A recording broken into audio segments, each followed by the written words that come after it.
Filmmaker hosts for the Garden State Film Festival. This year it's our 24th anniversary, and we will be doing the festival from March 26th to the 29th across 9 venues in Asbury Park in Cranford, New Jersey. And we have over 200 films from various countries and homegrown.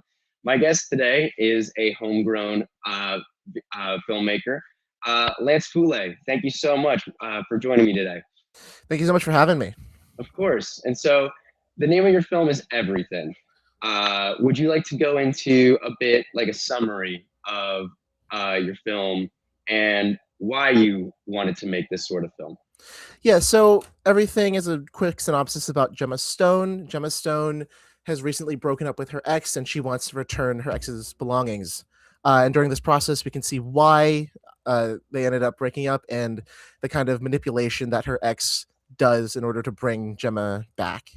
And I wanted to make this movie because I've always wanted to make something about love and romantic relationships, and I feel like um specifically themes like manipulation and abuse and relationships and all that can kind of be misconstrued. Like they show the abuser to be like this horribly evil person at all times when like in reality the reason that relationships like this can go for as long as they do is because there are moments of like kindness and warmth, and I wanted to display that in the movie. Like a good majority of this movie is seeing how warm that the relationship presumably used to be, right? Mm-hmm. And I just wanted to get across like the real like the like how much of it is warm, you know.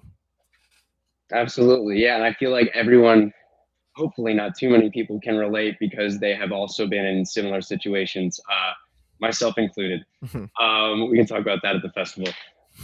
The word that or the phrase that I thought of while watching the film was like, excuse me, positive manipulation, I think. And so it's was this has this happened to you, and is that where you got the inspiration from, or have you just kind of like seen folks and everything? Because you're exactly right. The ones where it's like you still feel that love, you still feel like, and there are the moments and everything, you can stay in that relationship much longer than you probably should, and as opposed to the over the top abusive relationship stuff. Was this personal for you? I'm lucky enough to not have been in a romantic relationship that was this like abusive or manipulative, but I of course like I have friends who've talked about their experiences, who've talked to me about their experiences, not only like retrospectively but also in the moment. We're like, oh, I'm with this person and they do this but it's so nice at other times. And to me, when I first hear this, I'm just like, this doesn't make sense. Like, how could you want to be with someone like this? But after Mm-hmm. talking to a bunch of people about this and just hearing not only the moments of negativity but also just how positive it usually is, I started to understand like, wow, like this is a tough thing to push yourself to leave, like Mm-hmm. having to make the conscious effort to leave something that most of the time is positive but just has too much negativity outside of those moments is something that I really wanted to get across in a movie. I'd say you definitely got that across. That is the exact message that I was Thank you. looking for. Also. Oh yeah, absolutely. Um, let's talk about your cast a little bit and the relationship. So Gemma Stone was played by Abigail. Abigail Espinal.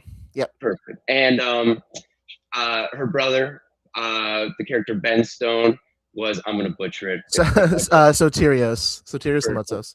And then the oh shoot, I can't recall her name. Beth. The ex girl. Oh, Beth. Yes. Yes. How did you find this cast? Are they also, you're a student at Montclair State currently? Were they also students? Are they also students, or did you go and try to find certain people? Yeah, I basically met all of them at college through different connections I had in Nice. school, in classes. Abigail and I have been friends for a long time, and I loved working with her throughout this entire process. And through her, I met our actress for Beth and our actor for Soterios through other people. And I feel like the cast really came together and played ex- played their role and got into their character so deeply. Like I think what really shocked me was on there's a scene where like they're kind of on a like the side of a lake, right? Mhm. And there are so many the script, the original script, and what ended up happening was not completely different, but changed much more. Changed from what I envisioned, and it changed to something so much better than I could have ever imagined because they got into the characters so much, and like they thought about things that I never thought about for them. And I'm so grateful to have all these people be a part of the project. I think they were incredible. And just to touch on it as well, there it's not the relationship is not just between Beth and Gemma. There's also between Gemma and Ben, and at some points Beth and Ben. Mm-hmm. Um, what was that like? Because and also the Gemma is still very respectful. I feel like when I don't know if I'm allowed to swear, but the B word is thrown around a lot to describe other people, and she Mm-hmm. always shuts that down very quickly, which I think is a great sign of being emotionally mature and everything. Can you touch on how Ben's point of view? Because it does take a minute. You don't want to hear anything from anybody else unless they agree with you. Uh, what was the symmetry between Ben referring to Beth as the B word and Beth referring to Ben as the B word? Yeah, I really wanted a obviously Gemma is biased, I guess, within herself, biased towards Beth to try to make her seem like, oh, despite these things, she is a kind, warm person at heart and whatever. And I wanted Ben to be like the person kind of cutting through the noise Hmm. for Gemma, where he's like very expressive of his own opinions, but like, at the end of the day, Gemma's still her own person, and he can't make that decision for her. Um, and obviously because of how expressive Ben is, it obviously got back to Hmm. Beth, and there's this like weird, almost parasocial conflict between the two of them through Gemma, and I thought that was a interesting dynamic to have that both threw in another perspective into the movie and just added that tension as well.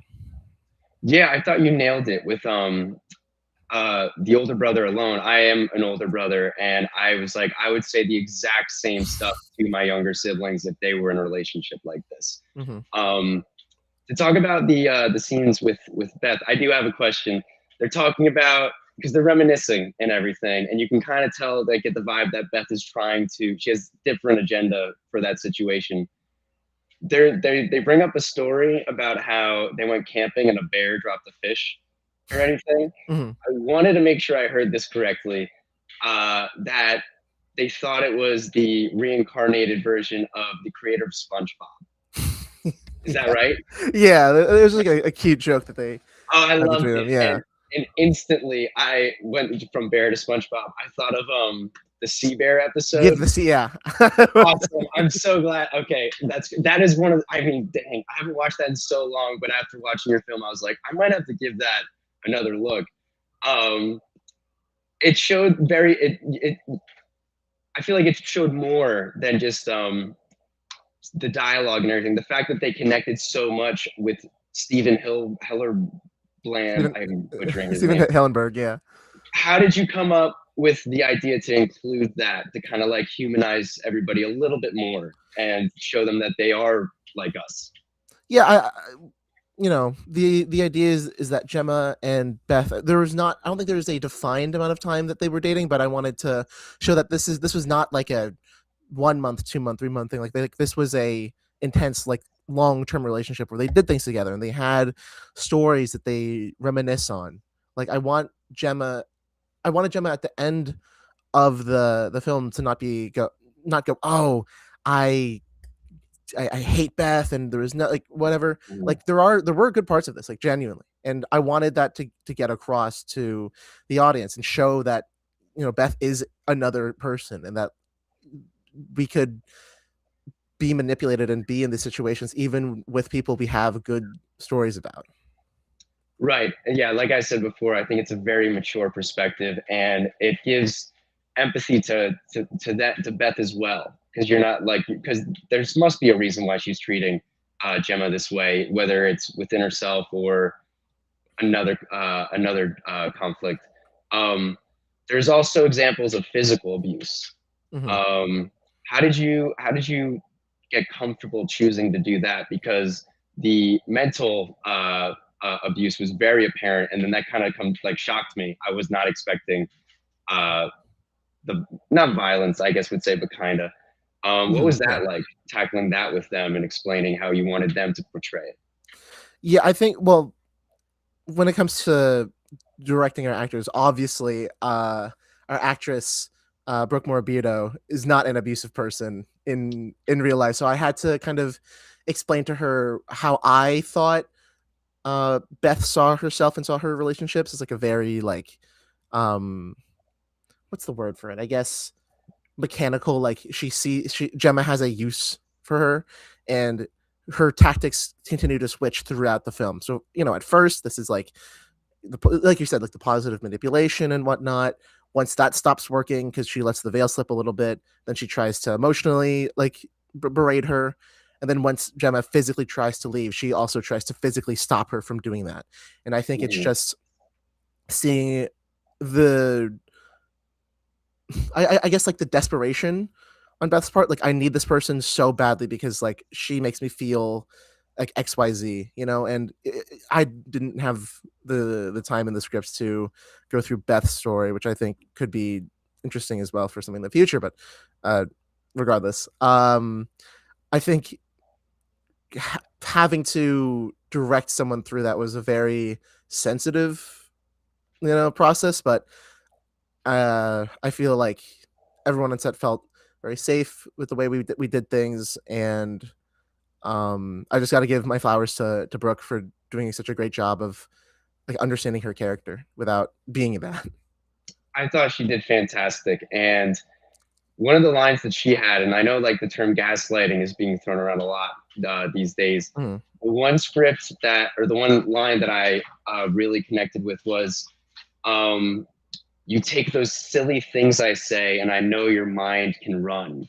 To Gemma, like almost saying, "You're taking it wrong. It's not me. I'm sorry you feel that way," as Yeah, opposed to, yeah, and that's not a real apology. It's like, "Oh, I'm sorry that this made you feel that way, but I'm not sorry that I said it." that is, yeah. Very mature writing, I thought. What was? Did you come up with that line, or was it kind of like a collaborating uh, find? Yeah, I think that line came in a future version of the script. I think the first or future draft rather of the script. The first draft was definitely much more direct with her manipulation, the way that she does things. But that line was something that I found after sitting on the character and sitting on like what I wanted to get across. Um, and I'm happy that it resonated because Oh yeah, I did want it to feel like something that she just kind of slipped in at like during this argument. It wasn't quite an argument, but this right. conversation that they Blink were and yeah, having. blink and you miss it, Hmm. and which I think is a great way of writing the script. We are coming to the end of our time. I do have two more questions for you. Hmm. Um, the sweater that Gemma eventually gets, and she decides at the end of the film to burn it. I feel like that is an incredibly cathartic feeling and way to do that. Um, yeah, I'm just like I'm blown away by the choices and the way this was written. Um, the bear circle sea bear thing, like you're showing that the humor on this end and then the physical abuse and everything. Um, what was the symbolism that you were hoping to strike a chord with the audience when she threw that sweater in the fire? Um, so I guess a fun production fact: so she actually was not originally going to throw away the sweater, but after talking to like my actors and people on set, we realized that like by holding on to something that was connected to Beth, she's kind of holding on to her past with her and holding on to like this idea that something positive could have come from her, right? So I think Mhm. making the change and making the decision to like sorry, right after she leaves, the only thing she has is that sweater, right? Because that was Mhm. what she came for. Um And I think that did symbolize like she still wants to be with her and she still wants this. And then after her conversation with her brother, she's able to move past, and we physically represent her moving on by throwing away like the last memory of Beth.